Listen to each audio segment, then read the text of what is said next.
Hi everybody, welcome to Thursday Tips and Tricks. My name is Sarah Fuhr and I have been a certified instructor for 7 years and I currently work for Studio 180 Design full-time. Today I am going to show you how I turn the corner, which is just slightly different than what Deb does, and how I do my binding strip join, which I use the invisible join method. So first I'm going to show you how I turn the corner on the project. So Deb is going to reposition the camera, and what I do, the same as Deb, is I mark the bottom of the quilt where it stops on the binding, and then I mark the split, which is the 45-degree line, because I'm going to stitch up to this marked line, and then when I reach this marked line, I'm actually going to stitch into the corner to create a secure corner. So I'm going to stitch down to my marked line, and then when I reach that, I will stop, lift, rotate the quilt so that the point is coming straight at me,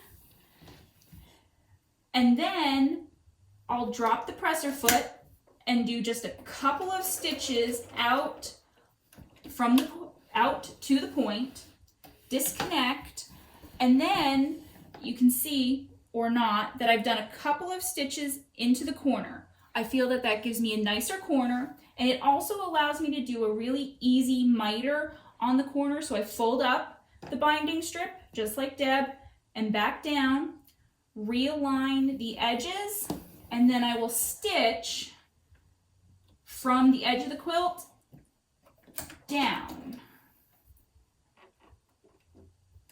And there we go.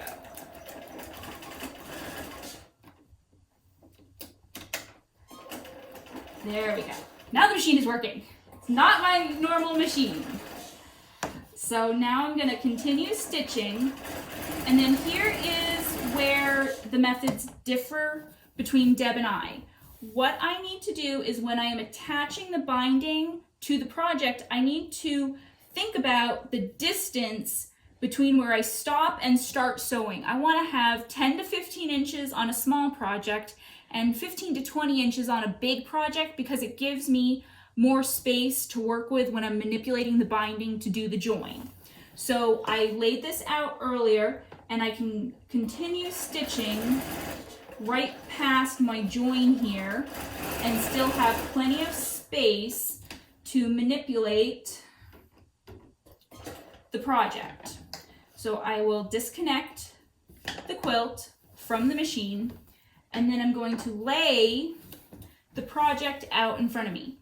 You can do this at the sewing machine, at your cutting table, at the ironing board, whatever is comfortable for you. So what I'm going to do is I'm going to take and I'm going to lay my first binding strip even with the edge of the quilt, and then I'm going to make a little fold in it.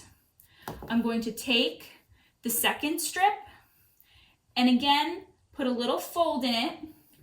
And then when I'm making the fold, I want to make it so that there's about a 1/4 inch gap in between the two. The 1/4 inch gap is going to make it so that once you've sewn the two together, the binding will lay nice and tight, but not too tight against your quilt project.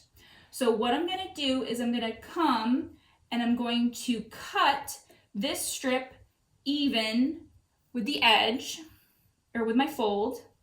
And so I've cut that even. And then make sure I have my 1/4 inch gap between where I cut and where my fold is.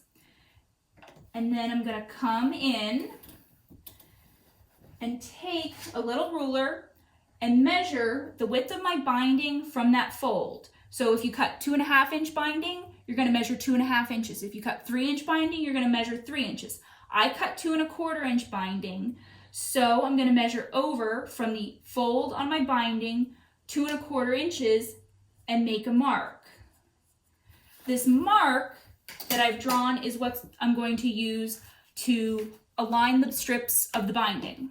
So I take and I put a fold in my project so that I don't have as much quilt in my way when I'm manipulating the binding strips, so that aligning the binding strips for sewing is easier.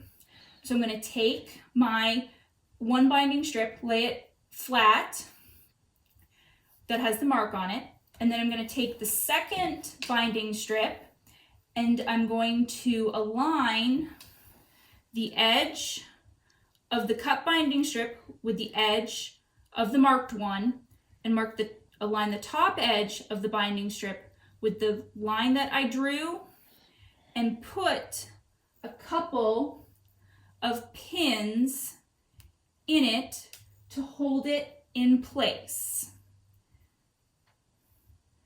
And then once it's pinned in place, I'm going to come back in with my ruler and I'm going to draw a line from the corner intersection here to the opposite point on the other side, and that will give me, pardon my arm for a second, where I'm going to sew to join my binding strips. So now I'm going to put this under my machine and I'm going to stitch from that intersection along my drawn line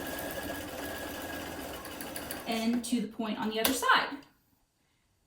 Disconnect the quilt from the machine, remove the binder clip, take your pins out, and before you do any trimming of your binding strips, you want to open up your project, make sure that your binding is laying nice and flat and taut against your quilt project. And then once you are sure that it's where you want it to be, finger press or take and trim the edges of your binding so that they're 1/4 inch away from the seam line that you sewed. Press the seam open and then just realign the edges and then stitch from this edge to here to finish your binding. And there you have a different binding method that you can try. It's a binding method that I've been using for years. I've had great success with it. It's a little bit different than Deb's, so give it a try. See what you think. Maybe you'll find a new way that you enjoy doing binding. So join us next week as Deb shows you how she does the hand sewing of her binding. Have a good week, everybody. Bye.